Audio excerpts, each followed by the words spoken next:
मेरे कई मित्र हैं, उनकी अभी बातचीत हो रही थी 2 दिनों से। परसों बीजेपी के लेकर के मैंने बातचीत करी है, कल कांग्रेस और हिमाचल सरकार से रिलेटेड मैंने बात करी। तो कई मेरे मित्र हैं, उन्होंने बोला कि यार तुम ऐसा करो, दोनों में से एक धड़े को तो चुनना पड़ेगा, चाहे कांग्रेस का चुन लो चाहे बीजेपी को चुन लो। लेकिन मेरे मन में प्रश्न बड़ा साफ सा है कि मैं इनको क्यों चुनूं भाई, किस लिए?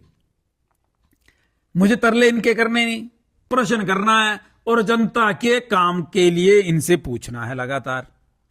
रही बात तरले करने की, जब करने हो केजी के तरले कर लो, किस लिए? कि टिकट, तो टिकट क्या करने, खुद खड़े हो जाएंगे इलेक्शन में। हम हुए हैं इलेक्शन में खड़े, कई लोगों को बुरा लगा, कई लोगों को बड़ा अच्छा लगा।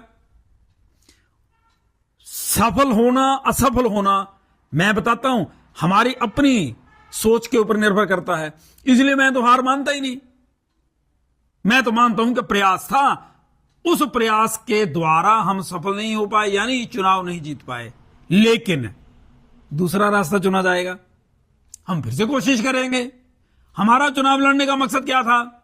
हमारे लोगों की जो बातें हैं, जिन मुद्दों के ऊपर सरकारें बात नहीं करती, जिन मुद्दों के ऊपर नेता सोचते ही नहीं, उनको हाईलाइट करना, और उसमें हम सफल हुए।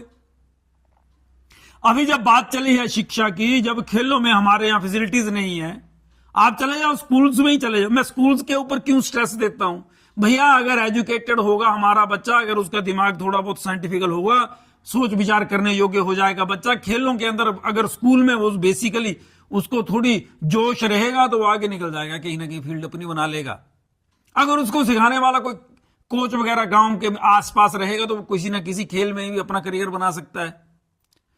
कोई नया रिसर्च वर्क सोच सकता है कि यार ऐसा क्यों नहीं, प्रश्न पूछने की आदत पड़ सकती है उसको। हो सकता है बड़ा पत्रकार बन जाए, बड़ा नेता भी बन जाए, वो साधारण परिवारों से हो अगर वो तो। लेकिन ये नेता नहीं चाहेंगे, चाहे वो किसी भी राजनीतिक संगठन के। ऐसे हर पार्टी में, चाहे भारतीय जनता पार्टी में हो, चाहे कांग्रेस में हो, कोई और क्यों आ जाए, किसी को नहीं आने देंगे। हम जाएंगे क्यों इनमें? इनको जरूरत होगी वो आएंगे, हमने तो पूछना है और दम करना है इनकी नाक में कि भैया जवाब दो, तुम जीतते हो, तुम बड़े नेता हो, पब्लिक का पूरा समर्थन है, बताओ ये काम क्यों नहीं हो रहा? और अगर हो रहा है तो कहां हो रहा है, बताओ कागजों में। हमने ये प्रश्न करना है, लगातार पूछेंगे हम। एक और मैं जानकारी देना चाह रहा था आप लोगों को। राष्ट्रमंडल खेल 2026 स्कॉटलैंड के ग्लासगो में आयोजित हो रहे हैं, और इन खेलों में बहुत सारे हॉकी, क्रिकेट जैसे बहुत सारे खेल हैं जिनमें भारत, मुक्केबाजी हो गया, कुश्ती हो गई, तीरंदाजी है, बैडमिंटन है, बहुत सारी गेम्स जो बहुत ज्यादा भारत के लिए महत्वपूर्ण थी, पदक जीतने से संबंधित भारत के लिए, उनमें भारत का रुतबा अच्छा होता। लेकिन वो गेम्स, वो खेलें इस बार स्कॉटलैंड में होने वाले 2026 में होने वाले जो कॉमनवेल्थ गेम्स में, उनमें उन खेलों को नहीं रखा गया है।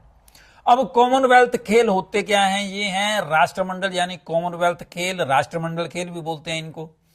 ये वो देश हैं जिनके ऊपर ब्रिटेन ने कभी ना कभी शासन किया था, उन देशों का एक समूह है। ये इकट्ठे होकर के खेलों का आयोजन किया जाता है। 1930 में पहली बार हुआ, फिर 1942 और 46 में अगर इनको रोका गया था, नहीं हो पाए थे, उसके बाद से ये लगातार आयोजित किए जा रहे हैं, अलग अलग जगहों पे ये खेल होते हैं।